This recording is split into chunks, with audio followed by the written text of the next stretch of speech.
आईने में पहले एक चेहरा हुआ करता था। ये क्या हो गया है मुझे, क्या हुआ करता था मैं। प्यास की सूरत खड़ा हूँ आज सभी के सामने, कौन मानेगा कभी दरिया हुआ करता था। खुशबीर सिंह साध का ये शेर पाकिस्तानी क्रिकेट के मौजूदा हाल बयां करता है। कभी लिमिटेड रिसोर्सेज के बावजूद क्रिकेटिंग वर्ल्ड में फेवरेट मानी जाने वाली टीम आज इस मुहाने पर आकर के खड़ी कि उसी के लॉयल फैंस चाहते हैं कि पाकिस्तान से उसका टेस्ट स्टेटस छीन लिया जाए। लेकिन क्या दौरे सुकून का आगाज होने वाला है? क्या पाकिस्तान टीम बाबर आजम और शाहीन शाह अफरीदी के बिना वो उस आजादी से खेल पाएंगे जो इन्हें इसलिए मोहताज नहीं हुई क्योंकि ये दोनों खिलाड़ी आपसी मनमुटाव और टीम ग्रुपिंग का हिस्सा बनकर कप्तान और कोच के फैसलों को बंदिश में ले जा रहे थे? जानेंगे इस वीडियो में। नमस्कार दोस्तों, क्रिक माइंड में आज बात डूबती किश्ती पाकिस्तान क्रिकेट की। साल 1952 से अपने क्रिकेट करियर का आगाज करने वाली पाकिस्तान टीम की शुरुआत बड़ी शानदार रही थी। हनीफ मोहम्मद, फजल महमूद और उसके बाद इमरान, जावेद, आसिफ इकबाल और न जाने कितने चेहरों ने पाकिस्तानी क्रिकेट को उसके उरूज पर ला करके खड़ा किया। यह वो टीम थी जो शुरुआती सालों में अपनी जमीन पर कोई टेस्ट सीरीज नहीं हारी। पाकिस्तान 1952 में भारत में आकर के टेस्ट जीत करके चला गया और भारत को पाक सरजमी पर पहला टेस्ट जीतने में 52 साल लग गए। जब 2004 में भारत पहली बार कोई टेस्ट मैच वहां पर जीता था, जिससे टीज में वेस्टइंडीज की टीम से हर कोई खौफ खाया हुआ था। इस वक्त उसी वेस्टइंडीज के विवियन रिचर्ड्स ने कहा था कि पाकिस्तान में जाकर उसकी बॉलिंग फेस करना सबसे मुश्किल कामों में से एक है। ऐसा नहीं था कि तब भी पाकिस्तान टीम में गुटबाजी नहीं होती थी। इमरान और जावेद, इमरान और आसिफ, सिकंदर और इमरान, इनके बीच हमेशा गहमा गहमी का माहौल बना रहता था। लेकिन ये माहौल टीम की स्पिरिट नहीं बिगाड़ता था क्योंकि ये लोग टी शर्ट के आगे छपे हुए नाम के लिए खेलते थे, न कि पीछे छपे हुए नाम के लिए। लेकिन आज जो हाल पाकिस्तान का हुआ है उसकी क्या असली वजह है? क्या एक अच्छे बैट्समैन को उसके ही दोस्त का पॉडकास्ट में दिया गया इंटरव्यू खा गया? क्या पिछले 3 सालों में बदले 27 सिलेक्टर्स ने टीम में चल रही गुटबंदी को खुद का एक हथियार बना डाला, या फिर कुछ? माइक अथर्टन और नासिर हुसैन ने भी इस बात को लेकर के डिस्कस की जब उनसे पूछा गया कि पाकिस्तान की टीम के डाउनफॉल को आप किस तरह से देखते हैं। खैर, पाकिस्तान क्रिकेट के डाउनफॉल पर एक वीडियो ऑलरेडी आ चुकी है। ये वीडियो उससे अलग है। देखो क्या हुआ कि दिसंबर 2022 में ऐसी खबर आई कि बाबर को कप्तानी से निकाला जा सकता है और शाहीन को कप्तान बनाने की बात चल रही थी। शाहीन लाहौर कलंदर्स को पीएसएल भी जिता चुके थे। उनके कप्तान बनने की नुमाइंदगी वही आदमी कर रहा था जिसने आज सिलेक्शन कमेटी का हेड बनकर शाहीन को ही टीम से बाहर कर दिया। उस आदमी का नाम है आकिब जावेद। हाँ, तो जब दिसंबर 2022 में ऐसी खबरें आने लगी तो शाहीन ने सामने से ट्वीट किया कि बाबर हमारा कप्तान है, था और रहेगा। यह आखिरी एक दृश्य था जो टीम के दो पिलर्स के बीच यूनिटी दिखा रहा था। साल 2023 में भारत के हैदराबाद में बाबर पूरी टीम को पहले से बुक्ड हॉल में बुलाते हैं और बोलते हैं कि मेरे मन में सभी प्लेयर्स के लिए एक समान इज्जत है और मैं हाथ खड़ा करके कहता हूँ कि मेरे मन में किसी के लिए रत्ती भर भी कोई बात नहीं है। हम पहली बार एक बड़े मौके के लिए भारत आए हैं, फिर न जाने कब एज ए टीम हम यहाँ पर आएंगे। हमें इस वर्ल्ड कप में कुछ बड़ा करके जाना है। तो इस तरह से अफगानिस्तान से हार कर वो बहुत कुछ बड़ा हासिल करके जाते हैं। ये हॉल वाली मीटिंग इसलिए बुलाई गई थी क्योंकि इसी साल हुए एशिया कप में पाकिस्तान के शर्मनाक परफॉर्मेंस पर बाबर ने ड्रेसिंग रूम में कहा कि कोई खिलाड़ी खेल से बड़ा नहीं होता, लेकिन यहाँ कुछ एक खिलाड़ी सुपरस्टार बने बैठे। इतने में शाहीन खड़े हुए और बाबर को बोला कि तुम्हें अगर मुझसे मसला है तो सामने बात करो। लेकिन बाबर ने मना किया। लेकिन बाबर बनाम शाहीन में शाहीन का एंगल तब आया जब साल के शुरुआत में पाक टीम न्यूजीलैंड से T20 सीरीज 4-1 से हारी। तो शाहीन ने सामने से बाबर से बोला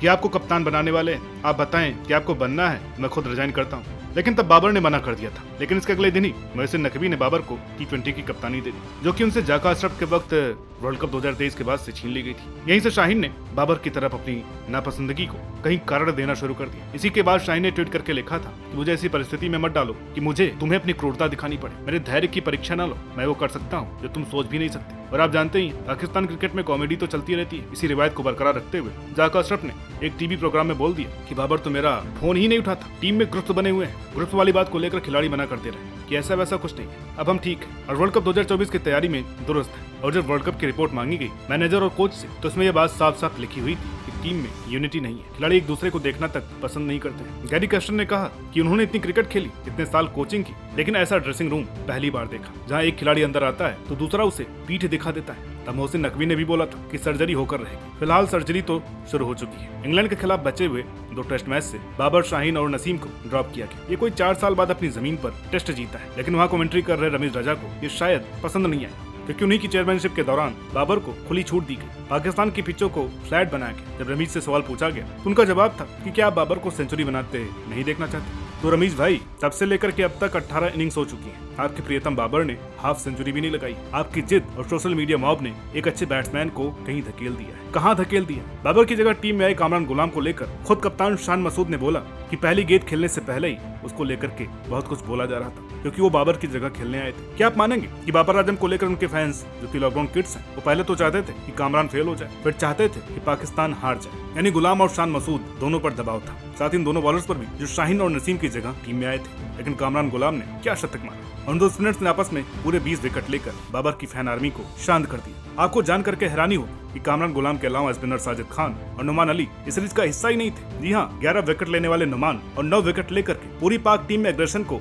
री इंट्रोड्यूस करवाने वाले साजिद तो कहीं से भी पाक टीम का हिस्सा थे ही नहीं। देखिए क्या हुआ था कि बाबर ने यो टेस्ट बंद करवा दिया था कि मैच फिटनेस मैटर करती है, न कि जिस्मानी फिटनेस। अच्छा जी, अब इस क्राइटेरिया के चक्कर में आजम खान की एंट्री हो गई, लेकिन वो फ्लॉप हो गई। फिर आनंद फानन में फिटनेस टेस्ट को दोबारा लाया गया। यहाँ इस टेस्ट को नुमान अली फेल कर गए और उनको चलती सीरीज से बाहर कर दिया गया। बात करें साजिद की, तो ऑस्ट्रेलिया की जमीन पर शानदार बॉलिंग करने के बाद भी उनको ड्रॉप कर दिया गया। उन्होंने रिक्शे चलाए, मजदूरी की। हैरानी की बात यह है कि कामरान, नुमान, साजिद और भी बहुतेरे खिलाड़ी लगातार डोमेस्टिक में अच्छा कर रहे थे। लेकिन जब मोहसिन नकवी से पूछा गया कि out of form Babar, Shaheen और नसीम को बाहर क्यों नहीं करते हैं, तो उनका जवाब था कि हमारे पास डोमेस्टिक में बैकअप नहीं। तो क्या मोहसिन नकवी झूठ बोल रहे थे? जी नहीं, बल्कि पीसीबी के मैनेजमेंट में बैठे लोग उनको जो बता रहे थे उन पर भरोसा किए जा रहे थे। देखिए ना कैसे कामरान और साजिद ने इंग्लैंड की हवा निकाल दी। इसका मतलब तो ये है कि डोमेस्टिक का टैलेंट दबाया जा रहा था। खैर, एक सलाम आकिब जावेद को बनता है कि उन्होंने डायरेक्ट बात करके इन तीनों को अंदर करवाया और सामने से बोला कि हम स्पिन ट्रैक बना करके मैच के लिए जाएंगे, अगर हारेंगे तो मैं जिम्मेदारी लूंगा। अब देखते हैं कि रावलपिंडी की तेज पिच पर आकिब जावेद क्या तब्दीली के लिए जाएंगे ताकि उसको भी रोल करके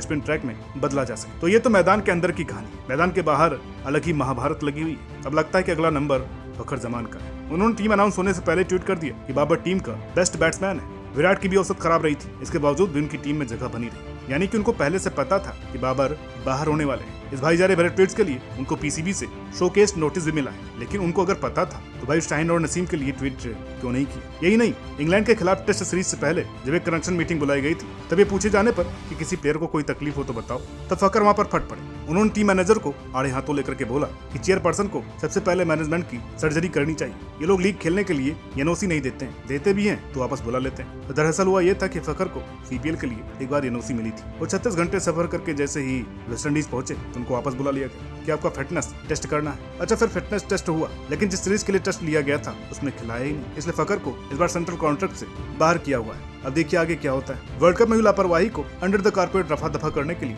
बांग्लादेश को बुलाया गया ताकि उनको हरा करके बाबर से रन बनवा करके शाहीन को वसीम अकरम बना करके कुछ सबाब हासिल हो सके। लेकिन जो हुआ तो सब जानते हैं। बांग्लादेश 2-0 से सीरीज जीत गए। न बाबर चले न शाहीन। इनके आपसी मनमुटाव के चक्कर में बेचारी शान मसूद की तो खुद की फॉर्म खराब हुई, क्योंकि जब आपकी टीम में ही यूनिटी नहीं है तो एक कप्तान कहां से टीम को लीड करने पर फोकस कर पाएगा। शायद वो सही भी थे। जैसे इनकी टीम इस दूसरे टेस्ट में खेली, ऐसा लगा कि हर कोई देश के लिए जोर लगा रहा था। साजिद के ग्रेसन ने पाकिस्तानी क्रिकेट में जो जान फूकी है उसे कब तक ये लोग मेंटेन करते हैं, ये देखने वाली बात हो। शान को भी एक नई टीम को लीड करना है जिसमें एकमात्र खिलाड़ी रिजवान बचे हुए हैं जो कि बाबर ग्रुप और शाहीन ग्रुप का तो हिस्सा थे ही, साथ ही अपना एक अलग ही ग्रुप बनाए हुए थे। खैर, देखते हैं कि बाबर आजम इससे क्या सीखते हैं और शान मसूद कैसे एक नई टीम के साथ शुरुआत करते हैं और कैसे आगे बढ़ते हैं। तो दोस्तों, आप अपना कुछ ओपिनियन कमेंट बॉक्स में रखना चाहते हैं तो जरूर रखिए। वीडियो अच्छी लगी तो लाइक कीजिएगा, शेयर कीजिएगा और चैनल पर नए हैं तो प्लीज सब्सक्राइब करना ना भूलिएगा। मिलता अगली वीडियो में, तब तक के लिए नमस्कार।